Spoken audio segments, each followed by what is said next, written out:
네, 지역 소식을 알아보는 현장 네트워크입니다. 먼저 원주 연결합니다. 이혜린 아나운서, 지난해 LH 직원 부동산 투기와 관련해서 대대적인 수사가 펼쳐졌죠. 네, 그렇습니다. 한국토지주택공사 LH 직원 부동산 투기 사건으로 지난해 전국에서 부동산 투기에 대한 대대적인 수사가 벌어졌습니다. 영월에서도 전현직 공무원들에 대한 경찰 수사가 이어졌는데요. 하지만 결론은 혐의 없음이었습니다.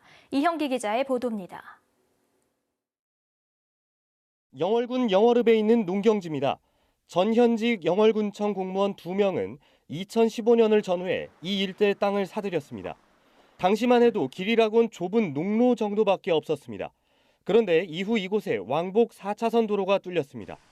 그 사이 공무원들이 산 땅의 가격은 4배 정도 올랐습니다. 길이 뚫리면서 땅값은 큰 폭으로 올랐습니다. 이때 공무원이 길이 이곳으로 날 걸 미리 알고서 땅을 산 건지가 사건의 핵심입니다.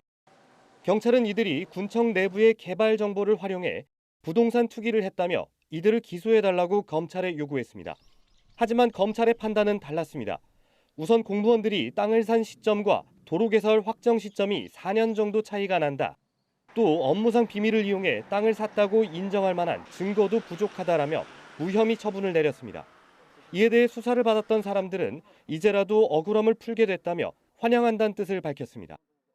제가 퇴직하면 옆에 집을 져가지고 노후 생활하려고 샀던 부분이고 그 도로가 뭐 새로 난다거나 어떻게 그런 내용은 전혀 없었습니다.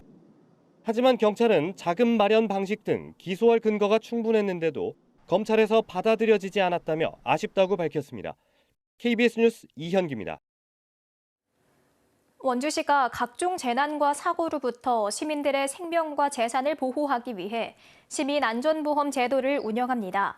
이에 따라 자연재해나 각종 사건, 사고로 인해 장애를 당하거나 숨진 원주 시민에 대해선 최대 1,000만 원의 보험금이 지급됩니다. 보험 가입자는 원주에 주민등록을 둔 모든 시민이며 별도의 보험 가입 절차는 없습니다. 영월 덕포 행복주택 건립 사업이 2024년 준공을 목표로 추진됩니다. 영월 덕포 행복주택은 청년과 신혼부부 등 젊은 계층을 위한 공공임대주택으로 공급 물량은 100가구입니다. 이 사업엔 국비를 포함해 108억 원이 투입되고 덕포 행복주택은 강원도형 공공임대주택 공급 시범 사업입니다. 지금까지 원주에서 전해드렸습니다.